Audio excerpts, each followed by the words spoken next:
Yes, and we're recording.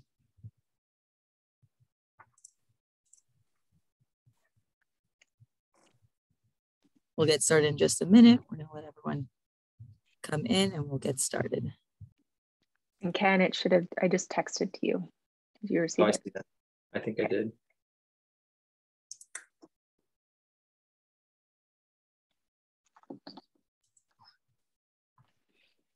All right, great. We're going to get started. So hi, everyone. Welcome to the October 2021 Resilience Action Forum. We appreciate everyone being here today. Just as a reminder of the way that this usually goes, if you would like to share a question, you can either raise your hand or submit in the Q&A. If you have any comments to share with the city staff, you may also use the chat box. That just goes directly to us, but questions should be posed in the Q&A or through a raised hand. To get us started, I'm going to hand off to our District 2 Commissioner, Commissioner Russell. So take it away. Hey, Alyssa, thanks. And hey, everybody, how many have we got on here? 35 participants. That's great. Thank you, everyone, for coming and advocating and staying tuned in. I'm here representing the mayor. He's appointed me as his advocate and chair for this committee, as he's very interested and wanting to push these issues forward, but doesn't want you to feel that he's not present when he's not here.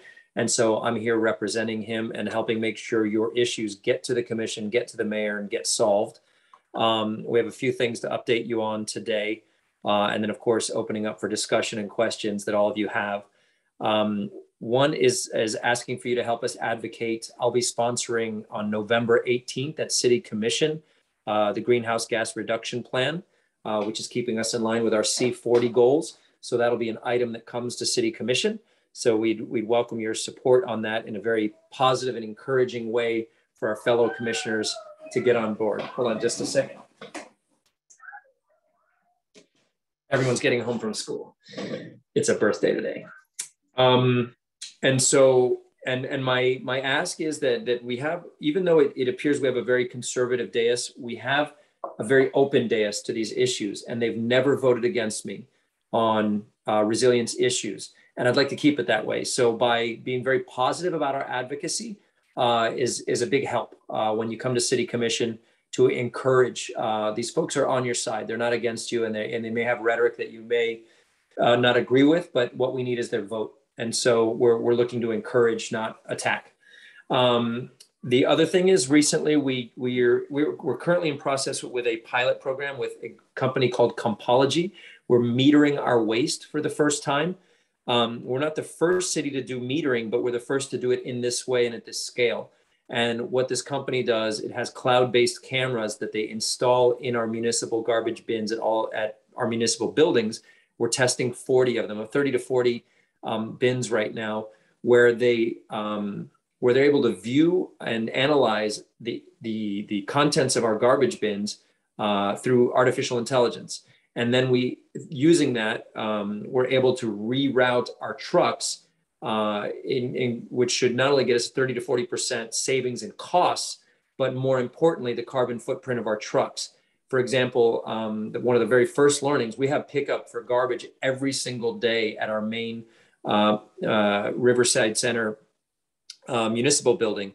We don't necessarily need that. We've already learned that by studying the contents of the bins. Maybe 2 times a week, 3 times a week may be sufficient.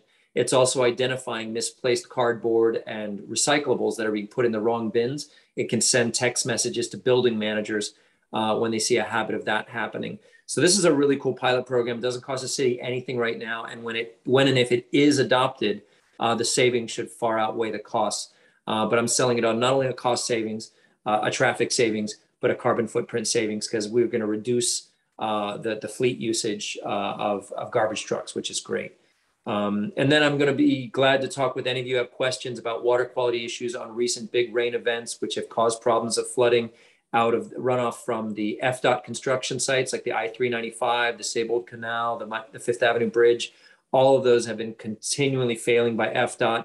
And I'm working with our city attorney right now to bring a lawsuit against FDOT and their contractor, seeking an injunction until they can sort this out, because they've violated our environmental rules enough times.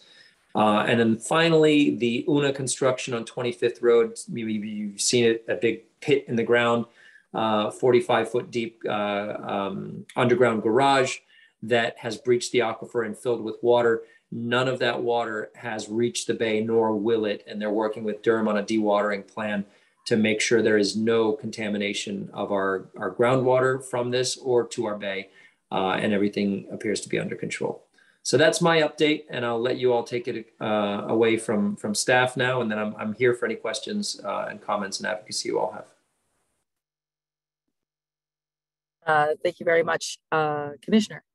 And then one thing that we wanted to touch upon before we got into today's discussion was, we've had a lot of continuous advocacy about communications, about the city talking about climate change and everything. So just wanted to do kind of a quick briefing on some of the ways that the city does talk about climate. And then we have here from communications, John Heffernan, and then from IT, Israel Vasquez, who works with the website.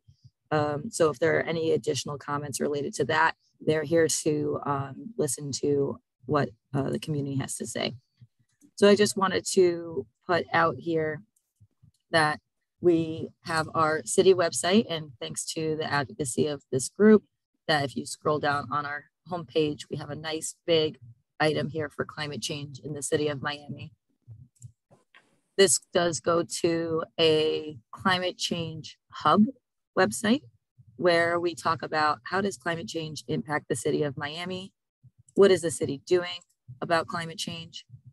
And what can be done at an individual level? We also have our climate emergency declaration here at the bottom that links directly to the ordinance that is very important, supports the work that we do in the city here. Our climate resilience committee can be found here, our greenhouse gas inventory, our climate ready strategy, our adaptation strategy, and to sign up for our newsletter, which is the next thing I'll talk about. So we have a monthly resilience update that looks at the different resilience actions, both climate and broad urban resilience that are happening in the city that occurred kind of in the past previous month. So this will be in your inbox every month if you sign up. If you haven't signed up already, there's a link to do so right here. So those are just kind of the direct ways. And then there's a lot of just, there's a lot of comments that come out on an individual project by project basis. Our social media has a pretty large following. And so Twitter, Instagram, Facebook are ways that we are also spreading the word about climate through on an individual project by project basis. So just wanted to share those platforms in which we are communicating this message, this very important message. And if there are no other questions, I'm seeing one hand raised already. So I will call on Mihai now. Hey, Mihai, how's it going? Hello. Hi, Alisa. How is it going? We can hear you, so go straight into it. Wonderful. Okay, so my name is Mihai Preda. I'm with Parents for Future Miami. There are a few of us here who are also taking notes. We're aware that one recording in July got corrupted.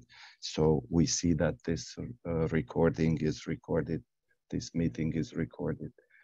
We hope to have an access to it.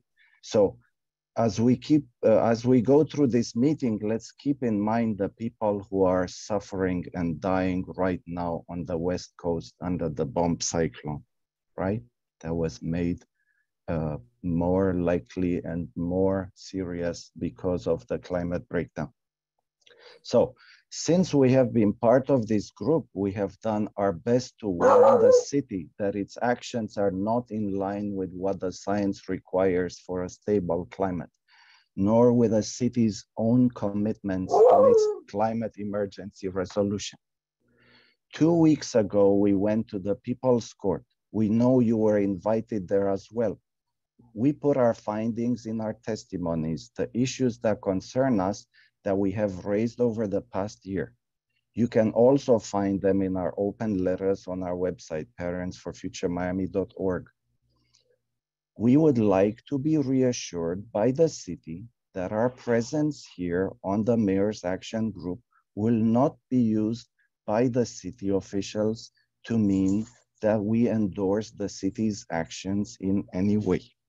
Specifically, the city joining C40, we pointed out the conflict of interests at the heart of C40, with Michael Bloomberg bankrolling and leading C40 while at the same time promoting fracking and investing in oil and gas. The city's reliance on expert advice from C40 for its greenhouse gas plan.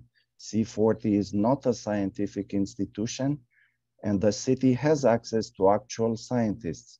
For example, the National Academy of Science, which was created to inform the government on scientific issues. The city choosing the greenhouse gas reduction target net zero by 2050 and its intermediate target, which are completely incompatible with a stable climate. In a recent article, a climate scientist explains that net zero by 2050 has two fatal flaws. One is net zero, and the other one is by 2050. The city relying on carbon offsets and negative emissions, which shifts the burden of cleaning up the atmosphere to our children and their descendants. The city choosing its carbon accounting method, the city hiring IECOM, the city choosing its actions outside the greenhouse gas plan that have an impact on emissions such as freeway expansion, the downtown building boom, the Miami tunnel, promoting cryptocurrencies, promoting Formula One racing. We're told by the city that it does what it can under the existing political and economic constraints. If that is the case, it is obvious that we will not stabilize the climate. My question is about our role here. We were asked by the mayor to join and to contribute our ideas, but you refused all our ideas with the exception of adding a link to the homepage. You can remove that link if you like. So the question is this: could it be that our presence here on the Mayor's Resilience Action Group is also the city acting in this political and economic reality? Like this, those who want to build high rises get to build high rises. Those who want to build overpasses get their overpasses. And those worried about the climate breakdown get to meet once a month and talk about resilience. The mayor invited us to have a conversation. Mihai. So please, let's have a conversation. Thank you. Okay, thank you, Mihai. I think the question here is kind of perhaps what is the role that we see the community playing in these dialogues as we move forward on climate action, and how do we ensure that we are engaging in a way that's participatory. I will say that for us, it has been on an action by action level.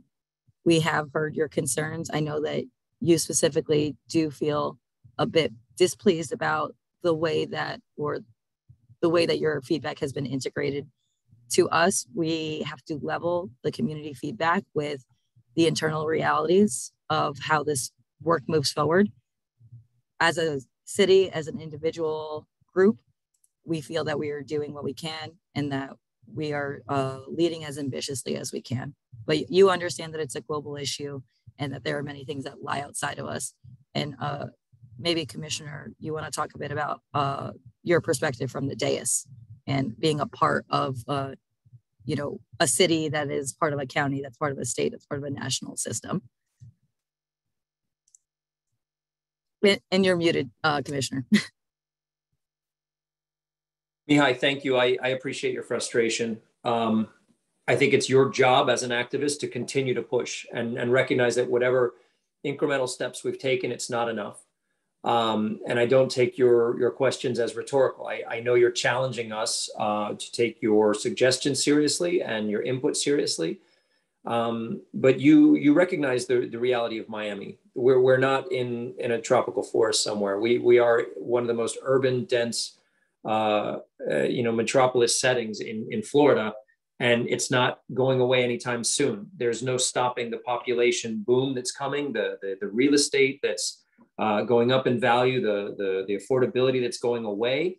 What we need to try to do is mitigate that and take bold, strong steps. And I will never say we've done enough, but I won't agree with you that we haven't done anything. To look at our commission and the makeup of that commission, it's a nonpartisan body, but you can study and see where everybody stands in the political spectrum. We have a very conservative city when it comes to the politics of the city of Miami. Yet these things have never failed at city commission. If we can find, if staff does the work to get something to commission, it passes, And so I really commend them, because it's not an easy lift, to get it ready for prime time. My job at the commission level is to find the votes to get them across the finish line. But that's really the icing on top. We couldn't do any of it without the advocacy from the activists and the public. So I know it's not enough, but I do want us to recognize the wins, as incremental as they are, and support those who vote in favor of them. I'm not looking for accolades my way. I'm saying the commissioners that I need their vote continuously as we get more and more aggressive. I could, go into the weeds with you on where C40 has its conflicts, and I do understand you there, but I do believe we're on the right path to be a part of it versus not being a part of it, and setting goals. Whether carbon neutral by 2050 is enough or not, it is a goal, and it's better than not having a goal. Having benchmarking is a positive, not a negative. Having retuning above and beyond benchmarking is a positive. Now, to get it all to fall in place and get actually done, that's the proof in the pudding that we hope to prove to you over time. But I appreciate you, and I appreciate the advocacy and the pushing. Just don't lose faith with us. Don't lose heart, because it's not the perfect. We want to strive to be better and better, but keep the pressure on, and we'll keep doing the best we can. Thank you so much for that, Commissioner. And I see that Mayor Suarez has joined us. So just want to say hi. And if you have anything that you would like to share while you're here, that would be great. Well, definitely want to listen. And I could have caught the tail end of the discussion on C40, for which I'm very proud to have been invited to C40 as a city, and to have been selected to be a C40 member. I think, as the commissioner was saying, we first have set goals that have never been set before in the history of our city. So just the fact that we have decided to be a carbon neutral city is an enormous step in the right direction. There's absolutely no reason why we can't do it faster. And I think we will all work, at least I can speak for myself, and I think I can speak for the commissioner in saying that we're going to all do what we can to be as aggressive as we possibly can to reach that goal the quickest way possible. Oftentimes goals that are macro in nature, like becoming carbon neutral, are influenced by factors that are outside of our control in a good way, right? In terms of the adoption of electric technology, the adoption of a variety of different technologies that help accelerate that curve. So it could be very well be possible that we could reach it significantly faster. And I think if I remember correctly, the goal for 2035 was, I think, 85%, which is a significant goal and a significant way of being there. One of the things that I want to talk about is just say that, myself, Commissioner Russell, Abigail from his office as chief of staff, and our public works, our assistant city manager, have been talking extensively about the pollution that we keep seeing in our bay. It is frustrating to no end, to myself, to the commissioner, to the community.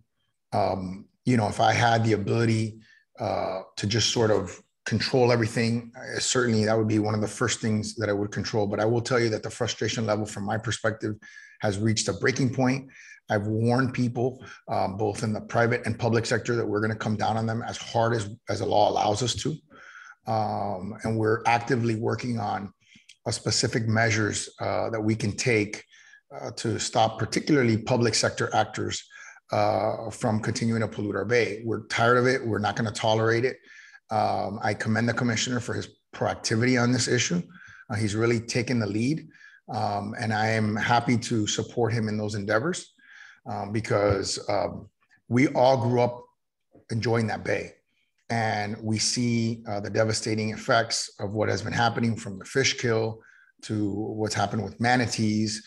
And we also saw what happened when we had the pandemic and boats were not allowed on the water, were not traversing the water. We saw this resurgence of life as well. So, we have to continue to advocate for our bay. It's one of the treasures that we're going to be able to give to the next generation of Miamians. And we have a responsibility to be good stewards of it. Thank you so much, Mayor. I really appreciate that. I know that it hasn't been brought up today, the waterways yet, but it is feedback that we hear quite often. So the most that the city can do to communicate what our part to play is, I think that serves to our benefit.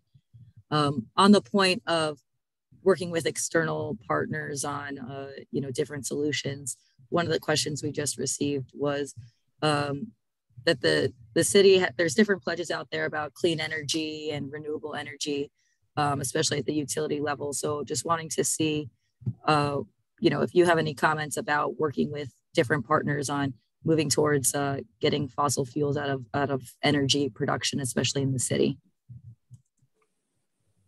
Thinking about solar and renewables and other technologies. We've been working with everyone, in those spaces. Obviously, TECO. Obviously, we've been working with FPNL.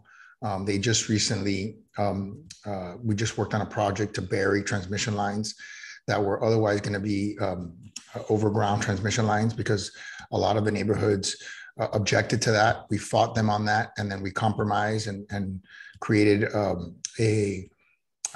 created a deal that actually saved the citizens about $50 million to underground. And we just broke ground on that undergrounding project. It's a two-year process that will continue to improve the ability of our downtown to get the power that it needs, but do it in a much more resilient fashion. And I think that's important because we understand that our hurricanes do hit us.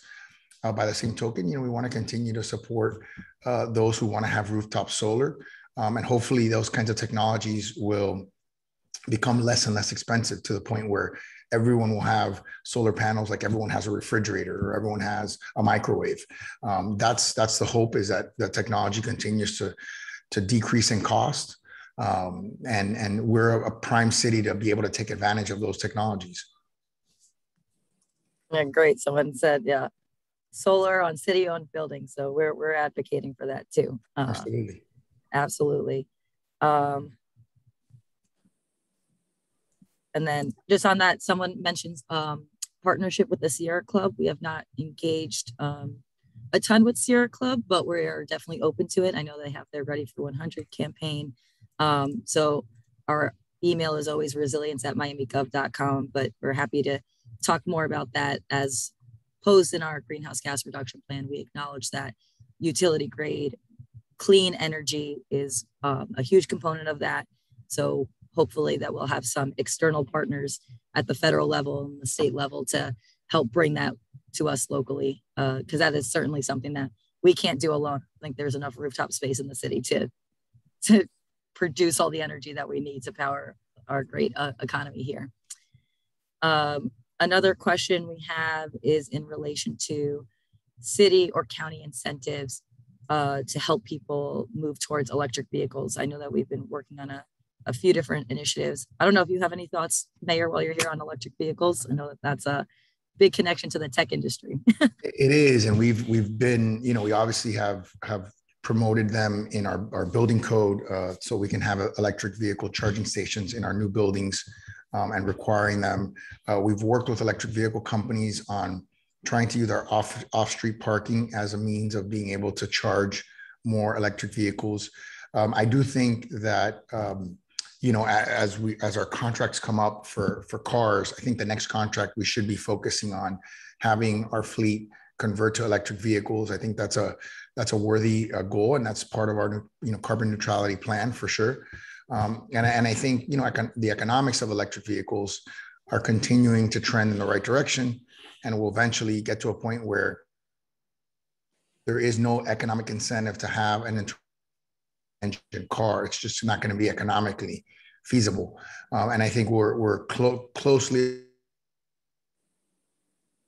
And by the way, I will be attending COP26, which is in Glasgow the day after November 2nd, which is a major international climate conference in the world. That's great to hear, Mayor. I know we have a lot of excited people ready to shake your hand in Glasgow. Jealous, I was hoping you were going to delegate that authority. I'm actually, it's funny that the authority in some ways has been delegated to me because I'm going to be there in my capacity as vice president of the U.S. Conference of Mayors, and the president unfortunately can't be there. But if you want to come, Mr. Vice Chair, you are welcome to join me in Glasgow. I have taken other commissioners on trips, and you're welcome to join me if you would like. I'd love to have you. Thanks, Mayor. I'll let you know. All right, we have a hand raised from Ari, so I'm going to allow you to speak. Go ahead, Ari. Oh, hello. Okay, so my name is Ari Carlin, and I'm a 16-year-old high school student with Fridays for Future Miami, concerned about my future. The climate emergency is only going to get worse and worse, and it may soon lead to a point of no return. When I, along with other citizens, brought up the irresponsibility of the city of Miami to place the burden of negative emissions onto my generation in the greenhouse gas reduction plan, action wasn't taken to fix this, and instead it was politically set aside. Can you help me to understand what's going on and why this issue can't be fixed, treating the climate crisis for what it is, a crisis? Well, I think, first of all, Ari, thank you so much for your advocacy. I think one of the main motivators for me has been a lot of the advocacy that we've seen from people in your age group. In fact, when I met with some of the people who were protesting outside, and they demanded that Miami issue a climate emergency, not only did we issue a climate emergency, but then I went to the U.S. Conference of Mayors and got all the cities in America to issue a climate emergency. So I think we are very well aware of the emergency nature of this issue. And I think we've taken a lot of steps in conformity with that emergency. I wish, just like the pollution that we see in our bay, there are things that I wish I can stop or that I could accomplish right now. I wish I could. There's always room for us to get better, as the commissioner said. I think he's absolutely right. And it's important to be challenged, right? It's important to be pushed because we have a lot of priorities in our city: affordable housing, maintaining crime rate low, dealing with poverty, and dealing with inequality. I mean, there's a lot of major priorities that we're focusing on as a government to try to help our residents live a better quality of life. And so that is certainly top of mind, and we will do everything that we can to accelerate that process. Question for Alyssa. Could you help me understand, both Mihai and Ari mentioned that our greenhouse gas reduction plan passes on the responsibility. What are they referring to in that, and what element of our greenhouse gas plan is doing that? Yeah, that's a good question, but it's basically that the projection curve that we adopted for our emissions and the way that we are reducing basically says that at a certain point, we as a globe, we as a planet will overshoot the 2 degrees Celsius mark. Yeah. So the global carbon budget, in order to get back to a level that is better compatible with the future of civilization, we'll have to invest in carbon capture and sequestration technologies to pull that carbon out of the atmosphere. The alternative to that is the moving towards wide-scale use of clean and renewable energy and other kind of rapid and dramatic shifts in the way that the world works, just sooner rather than later. So our perspective here is that the globe moving towards that level, the country moving towards that level, is a little outside of our control. So given the externalities, we feel that the projection curve that we have chosen is the most realistic for us. But I'm hearing the feedback that it's not what people want, but I think Well, that what I'd like to know is what lever we should be pulling or not pulling, and then we can explain if we have the ability, if that lever is within our reach, both logistically or politically or financially. And so if there's something we should be doing, that's being brought up, that's more aggressive, we take a look at it, and either we can get it across the line or we can't, but at least we'll have that conversation. And because what I don't want is for people to come advocating against the C40 and the greenhouse gas reduction plan, whereas we should be on the same side of this issue, but because it doesn't go far enough, or that it's missing some elements. So I'm happy to study the details before November 18th, but I definitely appreciate their advocacy. So thanks. Yeah, we got quite a few hand raised, especially on that prompt. So I'm going to call on Eric first. Go ahead, Eric. Yes, hi. This is Eric from 350 South Florida. First of all, congratulations to the mayor and I guess maybe Commissioner Russell for being invited to COP26 in Glasgow. That's great to see Miami on the world stage. And as it relates to that, I had a question about divesting from fossil fuel as far as financial investments that the city controls. So earlier this year, the New York City, it started to implement its fossil fuel divestment plan from its $4 billion pension funds.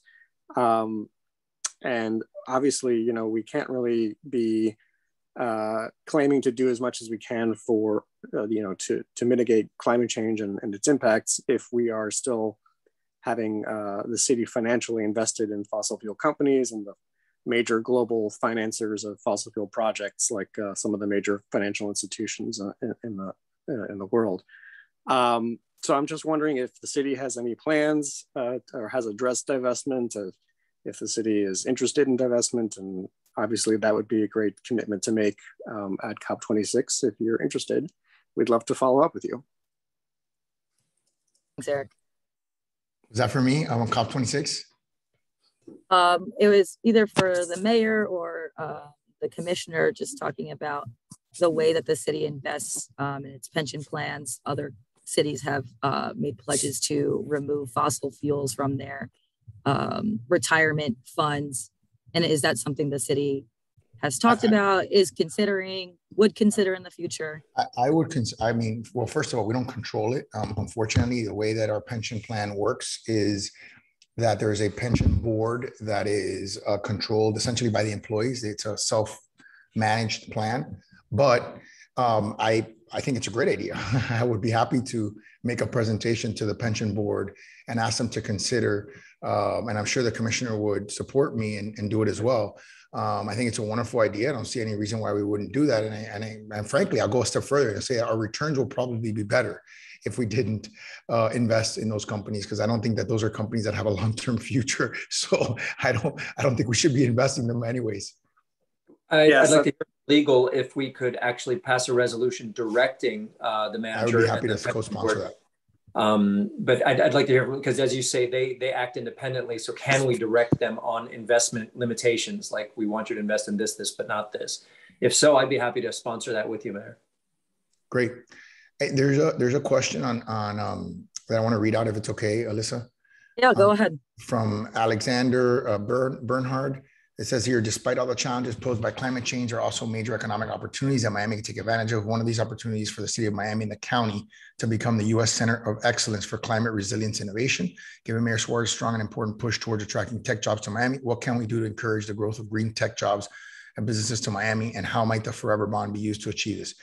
We have one of the things that I've collaborated with Mayor Gelber from Miami Beach is in the Aspen Institute's Idea Center Conference on climate that will be here next year. It's going to be, sort of the Davos of climate, almost on the level of COP26. And I think we are all working in the same vein. But I do think, we had Boston Consulting Group do sort of an analysis of what are the areas in technology, what they call a right to win technology. And one of those was climate tech or green tech. And so I totally agree that should be a vertical that we should be focusing on and spending our time and energy on. Absolutely. And we also, of course, have that appendix to our greenhouse gas plan, the new green economy report, which helps us get on that pathway. And something that we've been hearing is that the federal government is interested in these green tech jobs and the green economy. And so this report that we started to create, shows that Miami has interest and there's a path forward for us. So I think that a lot of this work might be somewhat early stages, but I think it shows that we're trending in the right direction. So I think that puts us in a good position as a city. Next, we have Albert Gomez. Go ahead, Albert. Hey, I'm just gonna rapid fire here, but they're really low level in like immediate actionable requests, and just kind of this happened. What can we do about it? So I live obviously in Miami, just up the street from City Hall, and there was a crew doing some maintenance on some swales the other day, and I noticed all the blowers were gas. Is there any motivation to move to electric blowers in the city? Can we do that ASAP? It'll reduce the noise. And it also, if you know anything about gas blowers, they don't have catalytic converters. They literally have more greenhouse gas than any other motor produced. It's a quick way to, solve a little bit of an issue there, make it easier for us on our ears on Sundays. And then finally, that crew themselves, they were spewing the debris right into the gutter. And I know that's against the policy, but that shoots the nutrients right out to the bay, which adds to the impacts on our bay. So that's one question. So out there, I don't think it's going to get solved here, but that's one question. Another question, Suleiman, I see you there, my friend. I'm always pushing for a selection criteria at the bond meetings. And I know that you've gone to the checklist, you've gotten really close to it, but we want to get you over the finish line on implementing a selection criteria that then you could showcase at future budget meetings on, hey, look what we're doing here at the bond. And wouldn't it be awesome if our city had a selection criteria that really measured and drew metrics against where we're putting our money towards? And that's something that I think a bond is a good way to kind of boilerplate it. So I hope we can get there. I just want to reiterate that I'm going to be asking that in the next bond meeting. And to that point on the bond meeting, I saw that they got a unanimous approval to pass through the permeable pavement ordinance, which, as you know, would reduce water outflows into the bay. So that would be an amazing thing if we can get that on a commission agenda. I'd like to see progress on that. And then just, this is the final thing based on what happened this week, which is the parking garage. You saw me at the Sea Level Rise committees. I think all of you have seen me at the Sea Level Rise committees asking for, when I was even on the Sea Level Rise committee, asking for a moratorium for below ground parking garages in city property or just basically throughout the city. And effectively, now we have a smoking gun. Now we finally have a showcase on, and I think the Champlain Towers is another showcase because that was promulgated by an underwater flooding. So effectively, I'm just wondering, when is enough on below ground parking garages, and when are we going to start to kind of draw a line there? So on those 4 questions, if you wanted me to repeat them, I could, but I think that those are enough. And if you could help me with those, I'd appreciate it. I mean, I think, Albert, you gave a lot of good ideas for sure. Like you said, some of the things are what you would consider and what I would consider low-lying fruit. I love the idea on the blowers. I think it's something that we should be able to do, or at least try to do right away. Maybe if we need legislation, I'm sure the commissioner will sponsor it and I'll co-sponsor it. I think it's a wonderful idea. On the bioswales and permeable pavement, I see Sonia jumping in on that. I totally agree with her and with you and with the vice chair that should be something that we make a condition of all of our projects. Particularly in residential areas where, a lot of our residents unfortunately park on the swales. And that's something that happens particularly in my old district, in District 4. It happens to some extent in District 1. District 2 has a better tendency of, sort of taking care of their swales, but it does happen throughout the city. And I do think that it's necessary. And I think it's something that if we make it part of our standards, it'll be something that will inure to our future benefit significantly. Mayor, I'd like to look at the blower, if it were an ordinance. I mean, there's two levels. One is by government use and one is by private use. Sure. The government use is easily the low-hanging fruit. We have still blowers that all of our teams use in both parks and public works and groundskeeping. That's pretty easy to convert. The private one, we need to really study that to see what the impact on small business is. Are there any incentives for them to switch over, or is it fully just a stick versus carrot method?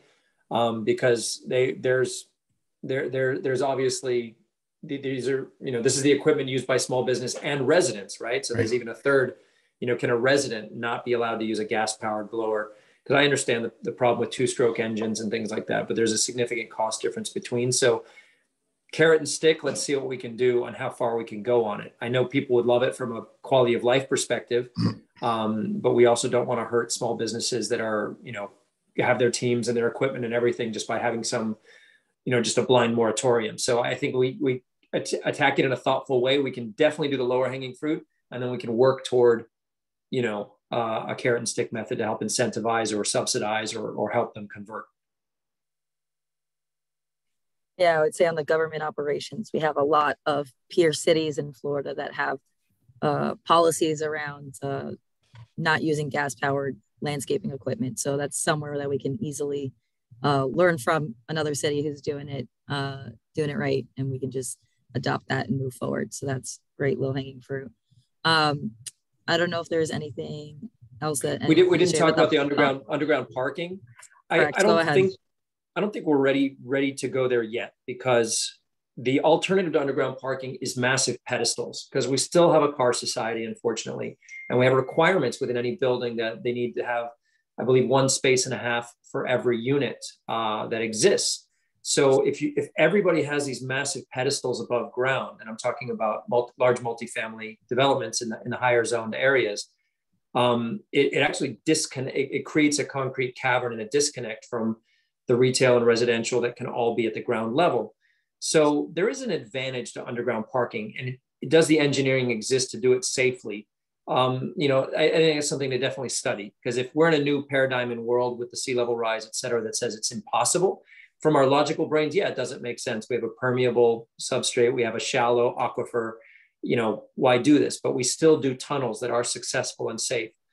There is technology to do this and so what they're saying happened at the development this week is according to them, and I'm not defending the development in any way, my priority was that this breach in the aquifer did not leach back into the aquifer, and it didn't leach to the bay. And we've got those assurances and monitoring on site, but they're saying this is a standard setback in a soil mix tubbing process where water gets in, you clear the water out, you keep going, and you build this, concrete bathtub basically around an underground parking garage. I know it's way more expensive to do it that way. Whether it's safe or not, it's still fully allowable in the Florida Building Code, even with our limestone base and our permeable base. But I don't know. I mean, I'm open to looking at it to see whether there should be changes in the Florida code as well as our city code. But I don't think right now we're ready just to outlaw it in general, because it is a very common practice. I mean, look at Brickell City Center. It wouldn't be the development it is if all of their parking had to be above ground, and they definitely went well below the water table. These actually the same type of soil mix method that this one is using. So it's definitely been a wake up call. So I appreciate it, all the attention it's gotten, so that we can have the conversation for the future about whether this is appropriate or not. But I don't know yet. Understood. And then Melissa, you had something else to share about the blowings and the clippings from Albert was mentioning. Yeah, so Albert, your question about the clippings. So under the fertilizer ordinance that we just updated, blowing fertilizer clippings into any storm drain or right-of-way or body of water is prohibited. And so if you or anyone, and you have a video, okay, I just saw it in the chat. So if you see that again, please report it to discharge@miamigov.com. If you can put in date, time, what you saw, if it was city staff or if it was, just other private operator, please include that, put their name, as many details as you can, so that we can address it. So it is a violation of the ordinance. Thanks, Melissa. I'm glad we have some teeth to lean into on that one. All right, we have another hand raised from Clara Ransom. I'll call on you now, Clara. Go ahead. Hi, thank you. Yes, I'm Clara Ransom with Parents for Future. And I know many of you on this call and on the board here, many of you are parents as well. My concern is the greenhouse reduction plan. I appreciate Commissioner Russell's question about the negative emissions, and your plan, the city's plan, is very concerning, where you're relying in 2050 on negative emissions, carbon capture, which is not realistic at all. And is this really what you want to plan to leave for your kids? I mean, is this really the birthday present that you have for your kid? Oh, guess what? You get to clean up all of our emissions. That doesn't sound like a good plan to me. It was mentioned earlier on the call and on other meetings, and it was dismissed. It's a huge concern, and it's really irresponsible to do that. Thanks, Clara. So basically, I'm asking you to change the plan. Change the plan so that you're not relying on carbon capture in 2050. Have more aggressive reductions of greenhouse gases before then, rather than make a big mess and let your kids clean up the mess. Thanks, Clara. And I would say that one thing that we have built into the plan is a schedule to update and revisit the plan every 5 years. So that gives us the opportunity to address progressions that have been made in technology, in political will. So the plan that we are laying out today doesn't necessarily mean that that's going to be the curve that the city stays with forever. But the plan that we have proposed at this moment takes into account the best available information, the best available projections of our emissions, the technology available at this moment, and how we feel it is most realistic from the city's perspective. There are certain things in the plan that are even outside of the city's control. Right now, our plan is reliant on a clean energy sector by 2035. That's, not totally agreed on by everyone. There's a lot going on in Washington right now that, debates that, but that's even a huge component of this plan. Like, we need that to happen in order for these scenarios to happen. So as I said, this plan right now takes into account the information that we have at hand right now. 5 years from now, things could be very different, and we could ramp up, or a lot can happen within the next 5 years. But just wanting to mention that the comments have not been dismissed. They are certainly heard. We are just trying to balance what is scientifically realistic, which is the perspective that you're speaking from, and what is politically and financially reasonable, which is the perspective that we are coming at. So we're trying to meet them at the middle. So just from the practitioner side, that's where we're approaching this issue. Yeah, from my part, I know including it, I don't want including carbon capture in our plan to make it look like that's all we're relying on, to use math to get there. But if I want actionable items that the city can either change its ways as a body with our 4,500 employees and our fleet vehicles and all of our practices and our building code to affect our carbon footprint, right down to what we require of new construction and our residents and businesses that operate here. If there's something that we can go further on, and we can't do it all at once. The political will's not there, or the budget may not be there. But we're getting buy-in. Like I said, I've never been turned down by this commission yet for a new idea, even if it's pushing the envelope.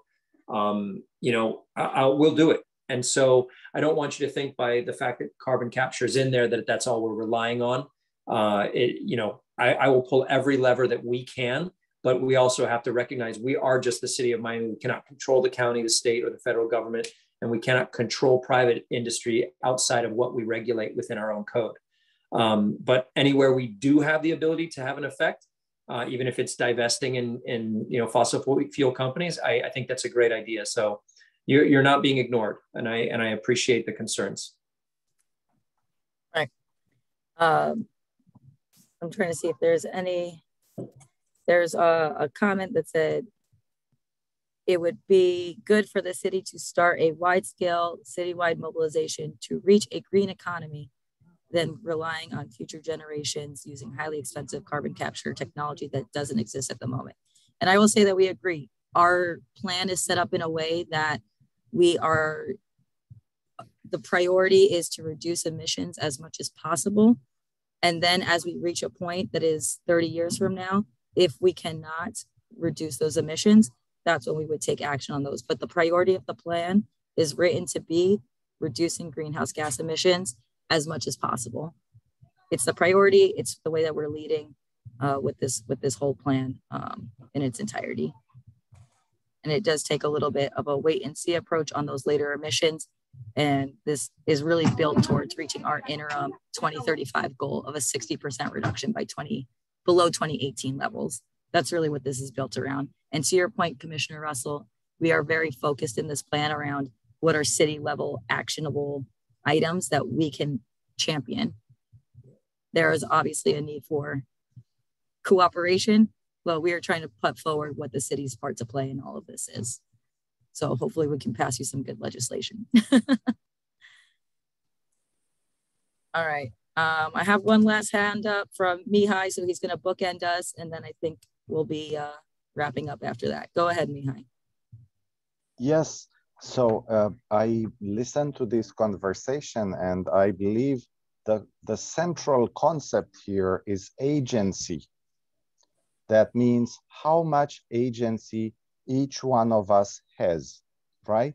We do not have the power of FPL, the power of the federal government, state, county, and so on.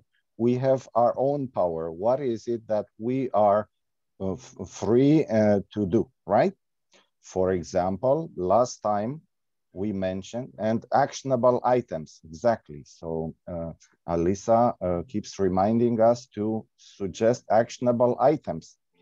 So we keep suggesting this actionable item, which is very small, we admit, to tweet about the climate emergency. And we mentioned it last time, and Commissioner Russell agreed with us that yes, the city should do more to let the population know about the climate emergency. And indeed, he put out one tweet about the climate emergency, and that was it. By comparison, during this past month, he also put out one tweet about potholes. So on one hand, one tweet about the climate emergency that can sink the whole city, one tweet about potholes. You see what I'm trying to say there? There's an order of magnitude there. The climate emergency is a much more serious problem than potholes, and it should be reflected in the number of tweets, for starters. Thank you. Thanks, Mihai. And something that we are going to continue to talk about here are ways for the city to continue to spread the message. One thing that we want to be is solutions oriented. So as we're communicating, we want to be talking about what the city is doing and its part to play. So especially as these solutions that are being proposed in the greenhouse gas plan move forward, we'll definitely have more and more to say on that. So again, we appreciate everyone's time, their continued advocacy. As a reminder, we will be back next month in November on the 23rd here on Zoom at 3 p.m. We will be having the legislation adopting the greenhouse gas reduction plan on the 18th of November.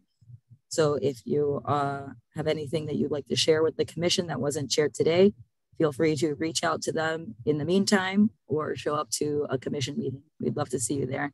So thank you, everyone, and we'll see you next month. Have a good one. Take care, everybody. Thank you. I'll work to do better on my social media, Mihai. It's not reflective of priorities. Otherwise, you would think that my cat is the most important thing in this city. So I will do better. Bye, guys.